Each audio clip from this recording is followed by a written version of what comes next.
يا رسول الله يا رسول الله. ஆஷுராவுடைய நாள் எது?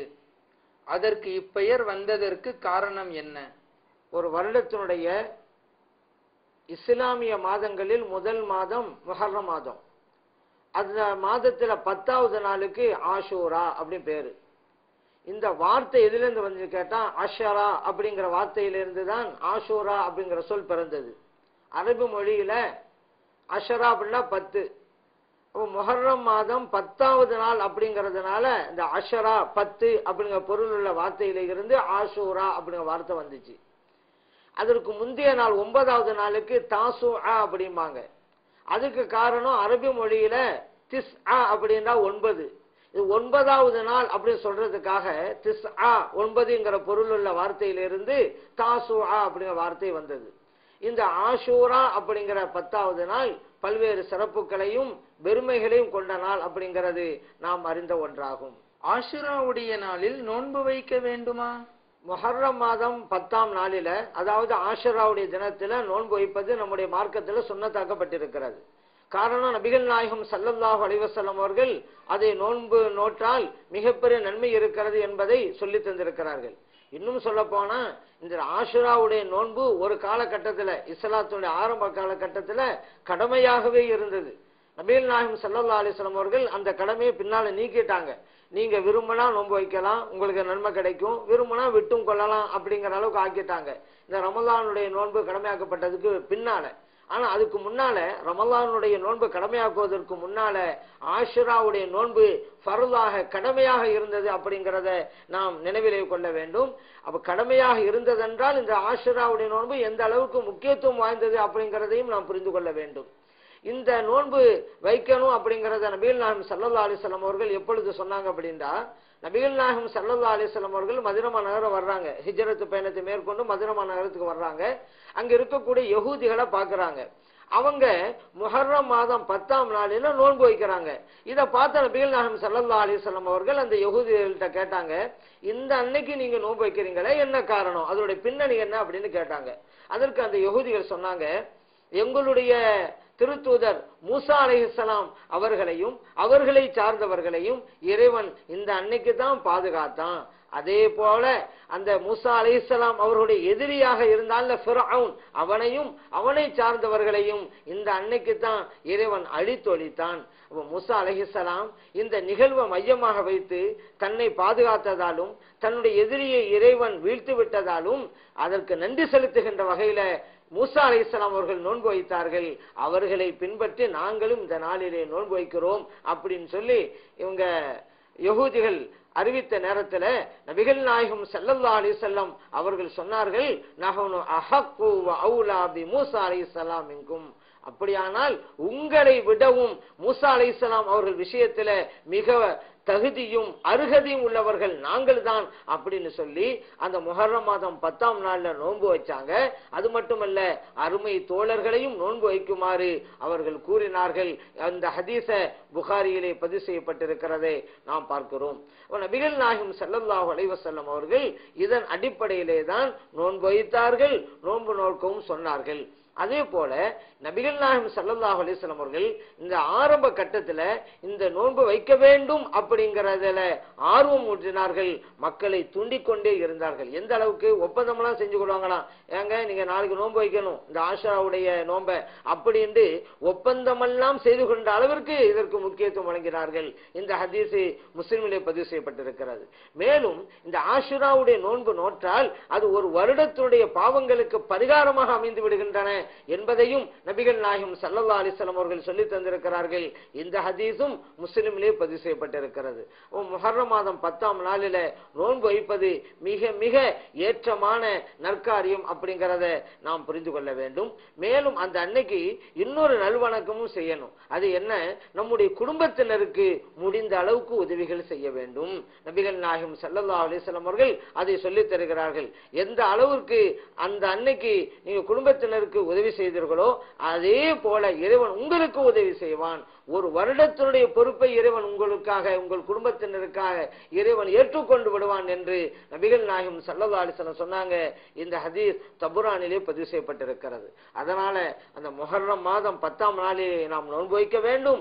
அதே போன்று உறவினர்களுக்கு நாம் உறுதுணையாக இருக்க வேண்டும். அவர்களை அரவணைக்கின்ற வகையிலே அவர்களுக்கு தர்மம் வழங்க வேண்டும். நம்மால் முடிந்த உதவிகளையும் செய்ய வேண்டும் அப்படிங்கிறத நாம் புரிந்து கொள்ள வேண்டும். மேலும் இந்த நோன்பு வைக்கின்ற போது நபிகள் நாயகம் ஸல்லல்லாஹு அலைஹி வஸல்லம் அவர்கள் அதற்கு காரணத்தை வெளிப்படுத்தி காட்டுகிறார்கள். அது என்ன? மூசா அலைஹிஸ்ஸலாம் அவர்கள் தங்களுடைய நன்றியை நோன்பு வைத்து வெளிப்படுத்தினார்கள். முஹர்ரம் மாதம் 10ஆம் நாள்ல. ஏன் அந்த அன்னைக்கு தான் அவங்க நன்றி செலுத்தி நோன்பு வைக்கணுமா? இறைவனுக்கு எந்த நாளும் நன்றி செலுத்தலாம்ல, எந்த நாளிலும் நோன்பு வைக்கலாம்ல. ஏன் அந்த நாளைக்கு செய்யறாங்க மூசா அலைஹிஸ்ஸலாம் அவர்கள்? எந்த அன்னைக்கு அந்த நிகழ்வு நடந்ததோ, அதாவது இறைவன் அந்த நீரை பிளந்து மூசா அலைஹிஸ்ஸலாம் அவர்களையும் அவருடைய கூட்டத்தினரையும் பாதுகாத்தானோ அதே அன்னைக்கு நன்றியை தெரிவிக்கிறார்கள் நோன்பு நோற்பதன் மூலமாக. இதிலிருந்து நம்ம என்ன புரிகிறோம் அப்படின்னு கேட்டா, ஒரு நல்வணக்கத்தை செய்வதற்கு ஒரு நாளை குறிப்பிடலாம் நம்முடைய வசதிக்காக. இப்ப மூசா அலைஹிஸ்ஸலாம் இறைவனுக்கு நன்றி செலுத்துவதற்கு நோன்பு நோக்கிறதாங்க அப்படின்னு சொன்னா எந்த நாளையும் நோன்பு வைக்கலாம்ல. ஆனா அவங்க ஒரு நாளை குறிப்பிடுறாங்க. இந்த அன்னைக்கு முஹர்ரம் 10ஆவது அன்னைக்கு இந்த நன்றியை செலுத்துவோம், நோன்பு வைப்போம். மார்க்கத்தில் இதுவெல்லாம் ஆகமாக்கப்பட்டிருக்கிறது. அதனாலதான் ஒரு நபியை செய்யறாங்க. அதை பின்பற்றி நபிகள் நாயகம் ஸல்லல்லாஹு அலைஹி வஸல்லம் அவர்களும் கூட அதே நாளிலிருந்து தான் நோன்பு வைத்தாங்க. இப்ப இதுல இருந்து ஒரு நல்ல காரியத்தை செய்வதற்கு ஒரு நாளை நாம் தேர்ந்தெடுக்கலாம், ஒரு குறிப்பிட்டுக் கொள்ளலாம் அப்படிங்கிற விஷயம் இந்த ஹதீஸிலிருந்து நமக்கு கிடைக்கிறது. நபிகள் நாயகம் ஸல்லல்லாஹு அலைஹி வஸல்லம் அவங்க கூட மஸ்ஜித் குபா அந்த பள்ளியாசலுக்கு போவாங்க. ஒவ்வொரு வாரமும் போவாங்க, நடந்தும் போவாங்க, வாகனத்திலும் போவாங்க. சனிக்கிழமை என்று போவார்கள். அங்கு சென்று 2 ரக்காத்துகள் தொழுவார்கள். இப்ப நீங்க யோசிச்சு பாருங்க, நபிகள் நாயகம் ஸல்லல்லாஹு அலைஹி வஸல்லம் குபா பள்ளிவாசலுக்கு போய் 2 ரக்காத் தொழணும்னு முடிவுக்கு வந்துட்டாங்க. எந்த நாளும் போலாம் தானே, ஆனா சனிக்கிழமை தான் போறாங்க. சரி, ஒரு வாரம் சனிக்கிழமை, இன்னொரு வாரம் வேறு கிழமை, அப்படி போயிருக்கலாம் தானே. அப்படி செய்யாம ஒவ்வொரு வாரமும் சனிக்கிழமை என்றே செல்கிறார்கள் என்றால் இதன் மூலம் நமக்கு என்ன கற்றுத் தருகிறார்கள் இறை தூதர் ஸல்லல்லாஹு அலைஹி வஸல்லம் அவர்கள்? நீங்க ஒரு நல்ல காரியத்தை செய்ய முடிவு பண்ணிட்டா அதற்கு ஒரு நாளை நீங்க குறிப்பிட்டுக் கொள்ளலாம். மார்க்கத்தை ஆகமாக்கப்பட்டதுதான் அப்படிங்கறத சொல்லி தர்றாங்க. அதன் அடிப்படையிலே தான் இப்ப நம்ம இறந்து போனவர்களுக்காக வேண்டிய குர்ஆன் ஓதுறோம். அதே போல எளியவர்களையும் உறவினர்களையும் அழைத்து அவர்களுக்கு உணவு கொடுக்கிறோம். அந்த தர்மத்தோட நன்மை இறந்து போனவர்களுக்கு சேர்ப்பிக்கிறோம். இந்த நிகழ்வுக்கு ஃபாத்திஹான்னு சொல்லுவோம். 3ஆம் ஃபாத்திஹா, 7ஆம் ஃபாத்திஹா, 40ஆம் ஃபாத்திஹா அப்படின்னு சொல்றோம். இதுவெல்லாம் நம்முடைய வசதிக்காக நாம் தேர்ந்தெடுத்து கொண்டவைகள். 3ஆம் ஃபாத்திஹான்னு சொன்னதுனால 3 அன்னைக்கு தான் ஓதணும், அதுக்கு முன்னால ஒரு நாள் 2 அன்னைக்கு ஓதக்கூடாது, அல்லது 3க்கு தாண்டி 4 அன்னைக்கு ஓதக்கூடாது என்று யாரும் சொல்லவும் இல்லை, சொல்லவும் மாட்டார்கள். அப்படி யாராவது சொன்னால தவறு. எந்த நாளிலும் நம்ம ஓதலாம், எந்த நாளிலும் நல்ல காரியத்தை செய்யலாம். இப்ப இறந்து போனவர்களுக்காக குர்ஆன் ஓதுறோம், யாசீன் ஓதுறோம். இது நல்ல காரியம். நம்முடைய வசதிக்கும் 3ஆவது நாள் இல்ல 3ஆம் நாள் எனக்கு வசதிப்படாங்க, நான் 2 அன்னைக்கு ஓத போறேன்னு ஒரு ஆள் சொல்றாரா, ஓதட்டு. ஓதுறதுதான் நமக்கு தேவை. அந்த ஓதுனாக்கா நல்ல காரியம், ரொம்ப சந்தோஷப்படுவோம். இல்ல 3 அன்னைக்கு எனக்கு வசதிப்படாது, நான் 4 அன்னைக்கு ஓதிக்கிறேங்கிறாரு, ஓதுங்க. நீங்க ஓதுறதுதான் நல்லது. அதே போல 7 அன்னைக்கு நம்ம ஓதுறோம், 7ஆம் ஃபாத்திஹா 7 அன்னைக்கு தான் ஓதணும்னு எந்த சட்டத்திலும் கிடையாது. நாம் விரும்பினால் 6ஆவது அன்னைக்கு ஓதலாம், ஒரு நாள் முன்னால. விரும்பினால் 7 அடுத்து 8 அன்னைக்கு நம்ம ஓதலாம். இப்ப யாராவது 7 அன்னைக்கு ஓதுவீங்களே, அதுக்கு என்னங்க ஆதாரம் அப்படி கேட்டாலும் வைங்கள, அவங்க நீங்க ஒண்ணு சொல்லிருங்க, 7 அன்னைக்கு ஓதாதப்பா, நீ 8 அன்னைக்கு ஓதிக்க தாராளம் ஓது அப்படின்னு சொல்லிக்கிறங்க. அந்த 8ஆவது அன்னைக்கு ஏழை எளியவர்களுக்கு உணவு கொடு, நீ தர்மம் செய்யி, அந்த நன்மை இறந்து போனவர்களுக்கு நீ சேர்ப்பித்து வை, அப்படி அவங்களுக்கு நீங்க சொல்லுங்க. அப்போ 3ஆவது நாள், 7ஆவது நாள், 40ஆம் நாள் என்பதெல்லாம் நம்முடைய வசதிக்காக. ஒருவர் 39 ஓதினாலும் கூட தாராளமாக செய்யலாம். 41ஆம் நாளிலே அவர் அந்த குர்ஆனை ஓதி தர்மங்கள் செய்தாலும் கூட தாராளமாக அது செய்யலாம். இது நம்முடைய வசதிக்காக ஏற்படுத்திக் கொண்டவைகள். ஒரு நல்வணக்கம் செய்ய ஒரு நாளை தேர்ந்தெடுத்துக் கொள்ளலாம் அப்படிங்கறத நபிகள் நாயகம் ஸல்லல்லாஹு அலைஹி வஸல்லம் நம்ம கற்றுத் தர்றாங்க. அதனாலதான் அந்த குபா பள்ளிவாசலுக்கு சனிக்கிழமை ஒவ்வொரு வாரம் போய் 2 ரக்காத் தொழுதாங்க. அதே போல பாருங்க, நபிகள் நாயகம் ஸல்லல்லாஹு அலைஹி வஸல்லம் அவர்கள் பயணத்துக்கு போவாங்க. அவங்க எந்த நாளிலும் பயணத்தை மேற்கொள்ளலாம், மார்க்கத்தில் அனுமதி இருக்கிறது. ஆனால் நபிகள் நாயகம் ஸல்லல்லாஹு அலைஹி வஸல்லம் அவர்கள் வியாழக்கிழமையை தான் தேர்ந்தெடுப்பார்கள். அவங்க பயணம் புறப்படுறது அது வியாழக்கிழமையா தான் இருக்கும்.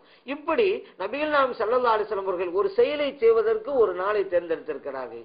இது ஆகுமாக்கப்பட்டது அப்படிங்கறத தான் இந்த ஹதீஸ் மூலம் நாம் புரிந்து கொள்கிறோம். அந்த வகையில தான் மூசா அலைஹிஸ்ஸலாம் அவர்களும் கூட இறைவன் தன்னையும் தன்னை சார்ந்தவர்களையும் பாதுகாத்தான், அதற்கு நன்றி செலுத்த வேண்டும் என்று முடிவுக்கு வருகிறார்கள்.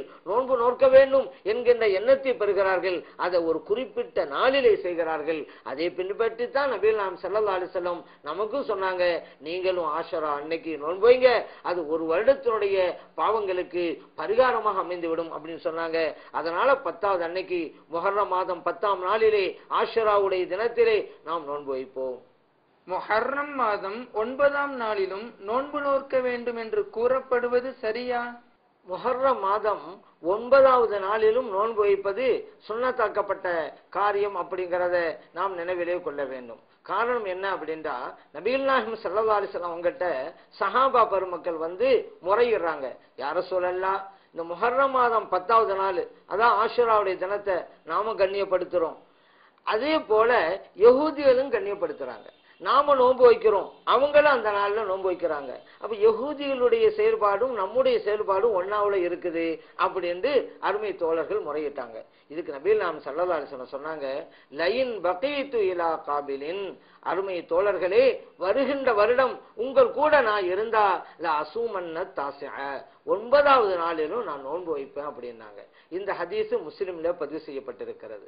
காரணம் என்ன, வித்தியாசமாயிரும். அப்ப யஹூதிகள் முஹர்ரம் மாதம் 10ல மட்டும்தான் நோன்பு வைக்கிறாங்க, நம்ம 9லயும் வைப்போம் 10லயும் வைப்போம், வித்தியாசமாயிரும். அவங்க ஒரு நோன்பு, நாம் 2 நோன்பு என்று நபிகள் நாயகம் ஸல்லல்லாஹு அலைஹி வஸல்லம் அவர்கள் வித்தியாசம் காட்டுவதற்காக, வேறுபடுத்தி காட்டுவதற்காக இப்படி சொன்னாங்க.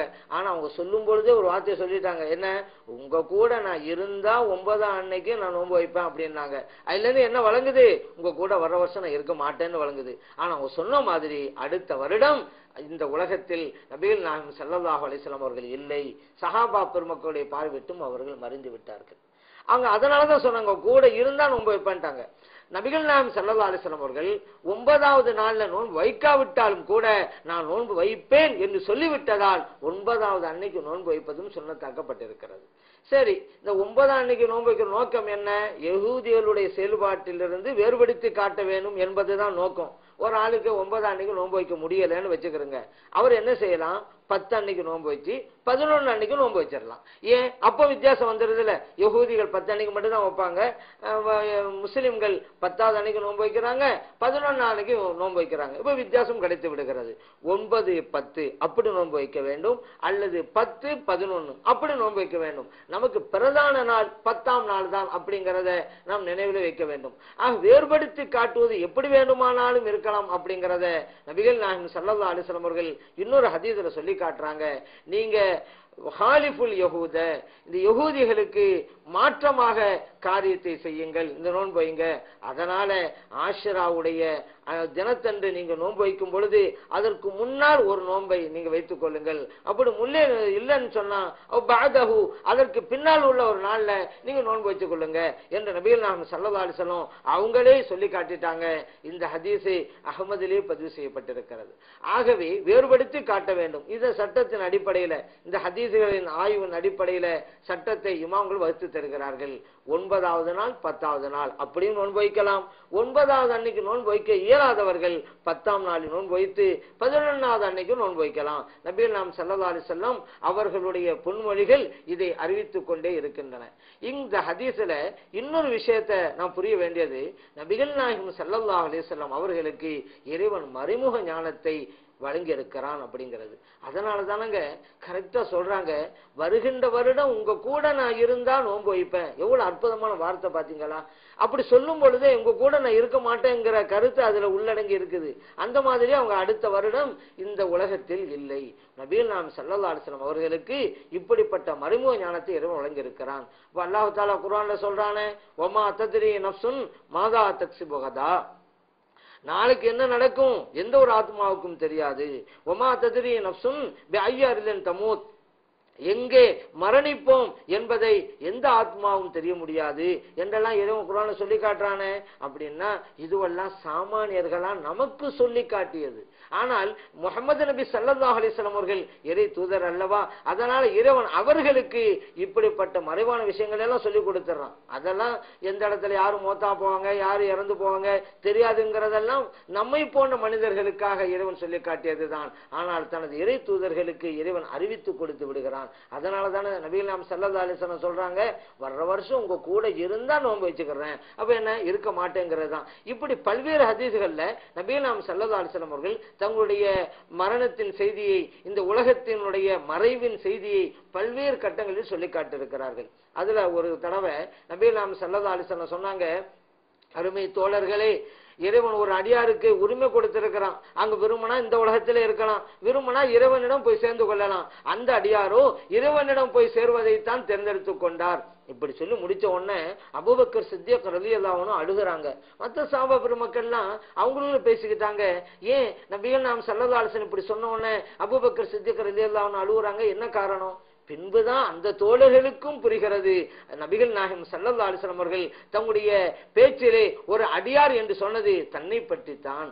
இறைவனிடம் போய் சேர்வதையே தேர்ந்தெடுத்துக் கொண்டார்கள் முஹம்மது நபி ஸல்லல்லாஹு அலைஹி வஸல்லம் அவர்கள் என்றால், இன்னும் சில நாட்களிலே, சில மாதங்களிலே நம்மை விட்டு பிரிய போகிறார்கள் என்று அந்த தோழர்களுக்கு தெரிந்தவுடன் அவர்களும் கவலைப்பட ஆரம்பித்து விட்டார்கள். அதே போல பாருங்க, கடைசி ஹஜ்ஜத்துல் வதான்னு சொல்லுவோம். நபிகள் நாயகம் ஸல்லல்லாஹு அலைஹி வஸல்லம் அவர்கள் அந்த ஹஜ்ஜின் போது 100 ஒட்டகைகளை குர்பான் கொடுத்தார்கள். அதுல தங்களுடைய கைப்பட 63 ஒட்டகைகளை அறுக்கிறார்கள். அதற்கு பிறகு அலி ரலியல்லாஹு அன்ஹு அவங்களை கூப்பிட்டாங்க, நீங்க வாங்க, நீங்க மீதி உள்ள ஒட்டகத்தெல்லாம் அறுங்க அப்படின்ட்டாங்க. 100 ஒட்டகைகளை உலகையா கொடுக்கறாங்க, குர்பான் கொடுக்கறாங்க.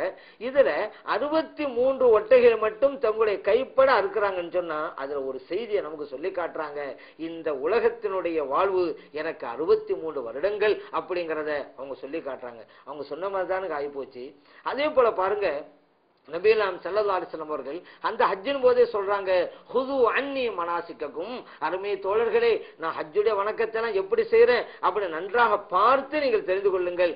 ஆனால் நான் எவ்வளவு காலம் உங்கள் கூட இருப்பேன் என்று சொல்ல முடியாது என்பதையும் சொல்லி காட்டுகிறார்கள். இப்படி நபிகள் நாயகம் ஸல்லல்லாஹு அலைஹி வஸல்லம் அவர்கள் பல்வேறு கட்டங்களில் இந்த உலகத்தை விட்டும் நான் செல்ல போகிறேன் அப்படிங்கறத சூசகமான முறையில சொல்லிக்கிட்டே வந்தாங்க.